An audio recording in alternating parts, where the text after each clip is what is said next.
open, feeling good. I'll go ahead and introduce myself. My name is Vivian Page. I consider myself a creative, a visionary. Of course, I'm a published author. I published my first book last year, November 2017, entitled I Forgive You. And here tonight, I'm just honored to be here to share with you all because, you know, writing the book and the process of going through it, it was really big for me. I got to a point where I had a breakdown. Honestly, I realized that I had to get real with myself. I realized that there was a lot of stuff that I was holding back, a lot of stuff I blocked out that happened in my childhood, and I never really talked about it. Kind of just kept moving, like, okay, I got things to do, I'm gonna keep going. But eventually, I feel like that catches up to me. Eventually, the things I was running from, they catch up to us somehow. So that was the main foundation of why I wanted to write the book. And the title, I Forgive You, it kind of gives it away a little bit. You kind of already have initial thought of what I would be talking about. But another part of it is that I was focused on the mental health and the conversation within the Black community. A lot of people don't talk about it. A lot of people are kind of scared to say it. Like she mentioned before, there's so much stigma around it. So I just said, you know, I've got these ideas, I've got these feelings. I think that it's in my family, but I'm scared to say anything to anyone. And everybody just told me, you know, go baby, go pray about it, you know, don't say nothing, you know. But eventually, I needed more, I needed something. So writing the book was a release for me. It was a celebration because I finally said the things that I'd never said before. And the process of putting it out there and then having people read it and come back to me and say, you touched my life. I dealt with the same thing you did. Oh my gosh, I've been abused as well. Like, I feel you on this. To get that reaction back, it was so powerful. And everything came full circle and I realized, okay, it was necessary. That's what I was supposed to do. So that's why I'm here, to just encourage you guys to keep going. And I'm an open book. Ask me whatever you like, okay? I'll pass it over to you. All right, so a little bit about my poetry. When I was on campus, and again, I'll mention Community of Writers, that was like my thing. Like, I was like, oh my gosh, there's people like me. Like, you know, I would go there on Mondays and we would just have like different writing prompts. It could be anything, like talk about your parents, or, you know, what did you do today? Or what's your favorite color? And it would just turn into something, you know, bigger than what I thought it could be. Something simple like your favorite color, you don't think it could come into a poem, but it does. So I fed off of that. That was really big for me. And being here, Winston really taught me a lot. I was finding myself. I was trying to figure out what I wanted in life. And of course, in my book I talk about it, I was figuring things out. I was finally away from my family, from my parents, and I really grew here. So my poetry when I was on campus and I started doing spoken word was like, you know, I'm on the breezeway and it's nice and the flowers are blooming, and, you know, that was me, that was my poetry. But it has, since then, it has really changed. So I've been a little hesitant with sharing it because it's really raw and real. But sometimes, you know, you gotta go there. So I'm gonna share a piece. This is actually based off of my book, I Forgive You, and it's entitled, Do You Still Love Me? Do you still love me? That was one of the last things that you said to me. In a room full of pain, your heart reached out one last time, seeking assurance. In a world that tells us that we are wrong, and that everything that we have been through is all our fault, I beg to differ. In the 1980s, the CIA began their infiltration of crack cocaine into neighborhoods in South Central LA. It was the beginning of an era that will forever affect our origin. By the end of this era, legions of crack addicts were grappling through Black neighborhoods nationwide. It was a plan that was successfully executed and will forever be implanted in my mind. When you gave birth to me, there was a power that shifted between us. I inherited your calm nature, your resilience, your creativity. I inherited your love for people. This was a moment in your life where you allowed an element and a figment of your imagination to take over who you were. This was a moment where you allowed a drug to take the place of something that you loved. There were times that you wanted to spend time with me, but instead you gave time to it. You wanted to hold me, but instead you decided to smoke. You decided to lose yourself in crack cocaine. Mom, I never understood what it was that held you back. But as I continue to grow, my love continued to grow for you no matter what I lacked. This was an era where I depended on everyone around me except for you. I was lost. I was simply trying to find my way, but there was nothing. There was no explanation for what you said, for what you did, because it was all influenced by something that wasn't even you. Ma, I've always loved you. And that moment when you asked me, do you still love me? All I could say was yes. Yes, I love you. Yes, you are loved. In one of the most painful ways imaginable, but yes, it is you. I remember the day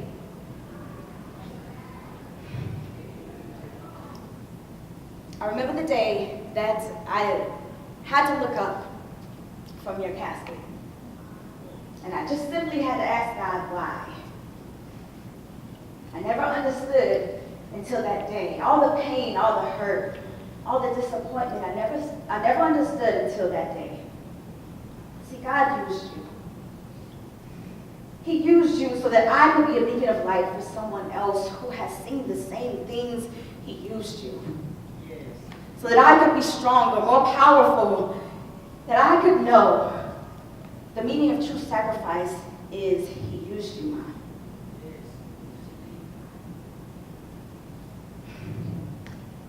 He used you for a plan that was executed successfully. It will forever be implanted in my mind. Thank y'all.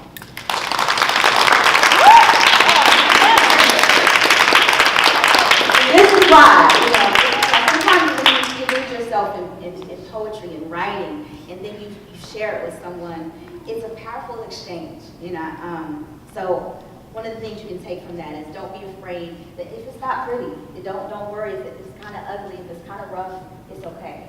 Because you never know who you might touch. I needed that actually. I did a lot on my senior year. So you guys who are seniors, anyone who's not seniors, don't wait till your senior year to start making moves.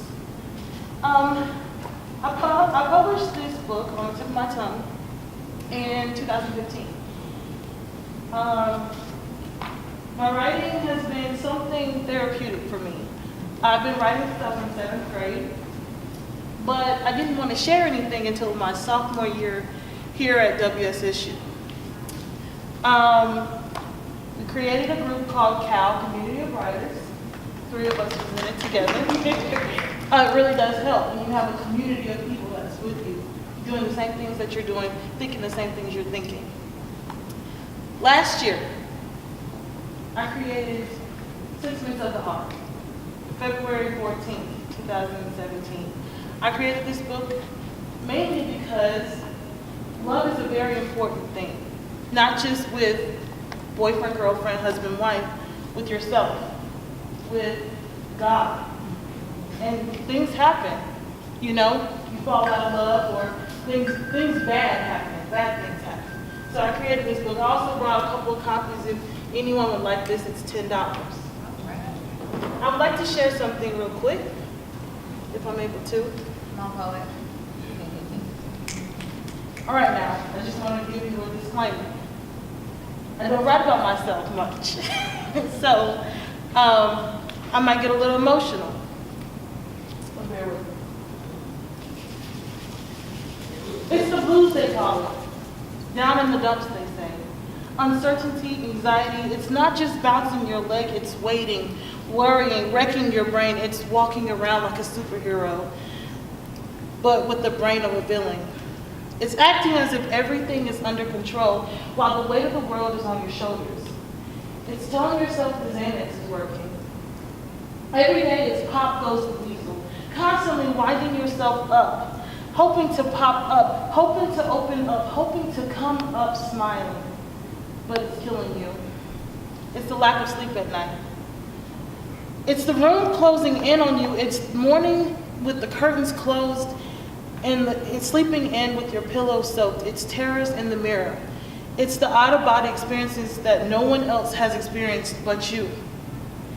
It's hoping nobody notices. It's killing you slowly. Lashing out. You need therapy, they say. Write it down, they tell you. You just need someone to talk to. You can't hear anyone in solitary confinement. You can't hear anyone among the many voices screaming at you, but your voice is silent. Sound like the killer inside you. Sound like Debbie has robbed you. You're a downer. You keep killing the vibe. You don't smile. Why don't you smile? Are you even listening? No. You are alone in a crowded room. You are a stranger at a party full of friends. You are the queen of this pity party with no presents. Because you're not even there. You died a while ago. The killer got away, not caught red-handed, but you're left empty-handed because it's still killing you. It never said a word. It's a silent burial. Everything was said, nothing was heard. You expected guests, but was riddled with silent requests to kill yourself. Don't let depression win. The only one standing in between you and amazing days and fantastic nights, between you and freedom songs and a breath of fresh air, between you and a good night's rest, and God, please help me, between you and defeating these demons and winning this battle is you.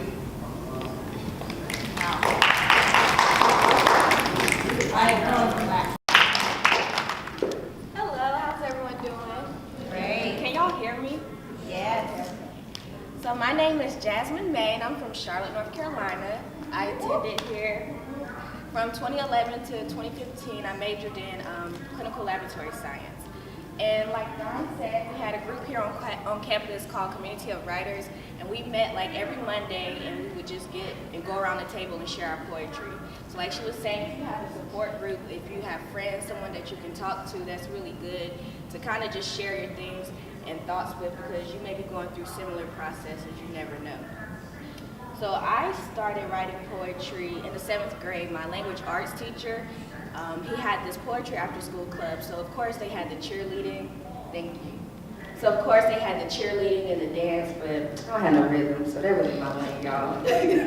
So I was like, okay, well let me go check out the poetry club. And so he gave us the black and white composition book, and I started writing. And ironically, like in high school, I went to a poetry bar, and he was there. He had told me not to come to the poetry bars, it was for grown folks.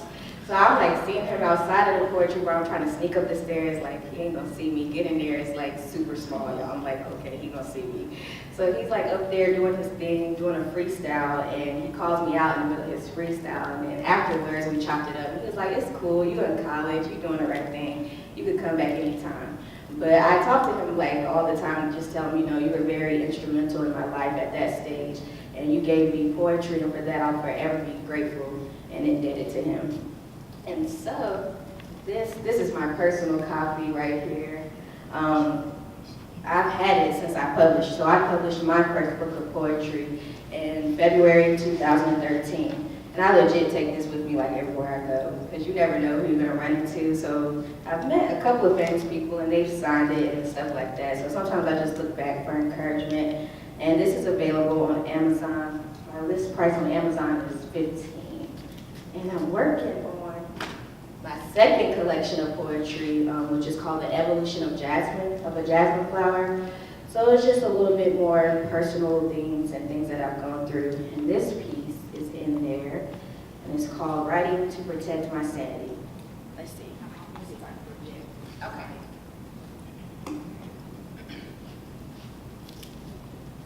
I was too scared to cut myself. Life was already cutting me and throwing salt in my veins. Is my life, my movements in vain? Life, is this really a twisted, sick game? Cause I'm so young, and it seems like all I'm getting is pain. The opposite of fame. I wanted to be small, quiet, take up less room, become non-existent. So I slipped in my mommy's medicine cabinet. I don't even know what I popped, but But I thought surely it would cause a shock and stop my breathing. Then I ain't got to deal with it anymore. It was becoming too much for me. It was holding me captive. I just wanted to get free. I just wanted to get free. I just wanted to get free. But it was overshadowing me. Can others see it and not me? Daycare, my mama's floor. Innocence exchanged for touch and feels. Child's play. Who taught you those things? Who taught you to hold it all in and scream? Get these hands off of me. Get these hands off of me. Get these hands off of me. I'm begging. I'm on my knees. Feeling like I'm losing my mental, child on child when they complicated the simple. That girl touched me. I don't even remember what she looks like. I was young, maybe 4 or 5. That was a hard fight to fight. She was a kid too. This was her version of show and tell. And I better not tell. So I suppressed that moment from the start. Then he touched me. He knew I was sweet on him, weak in the knees. And he went there with me. He touched me. See, this is what people do when they LOVE each other. Now I feel bad for the words you said because you twisted your vernacular to mean love. So prescription pills became my drugs and I was mad I woke up the next day. Went to school but couldn't stay. Asked Miss Newsom if I could get a drink of water. No other words could I order. Walking to the fountain was a struggle and then black. I blacked out, woke up surrounded by white. The children's ER with mommy and sassy, hysterical, asking me why I did it, and I couldn't give them an answer. Asking me what did I take, and I couldn't give them an answer. All the pain I wanted to escape from was now holding me ransom.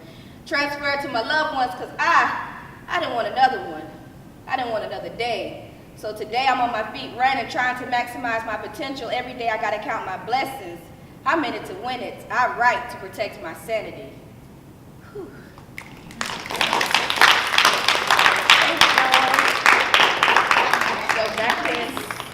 Thank y'all. Back in high school, I had a suicide attempt, and I just recently, started talking about it.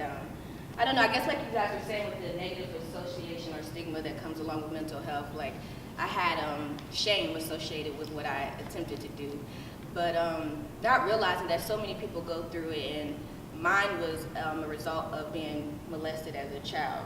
So got to high school and I just couldn't deal with it. I didn't feel like I could talk to anyone, like no one would understand. So I thought it would be easy if I just, took some pills and just sleep away in my sleep and not wake up and everything would be all right. And I would say, looking back on it now, I really didn't want to die. I just wanted to stop hurting. And that's like a lot of people. People don't really want to die. They just want the pain to stop. And when I woke up, I was in my high school class and I asked my teacher if I could get some water. I don't even know if I got the drink of water or not, but I passed out underneath the fountain. And I don't remember the hospital ride, I don't remember anything. I just remember waking up in a white room with my mom and grandma standing over me crying. And then that's when I realized in that moment that I had value. I wasn't sure how much value I had then. I was still, in the hurt place, but to see them crying over me and see them in pain because of something I had did, that's what really, really broke me down. But like everyone has said before, if you have support groups, if you go seek professionals, if it's a combination of things, do whatever it is that you need to do to help you release. And for me, that's writing. Writing is very therapeutic for me. Thank you.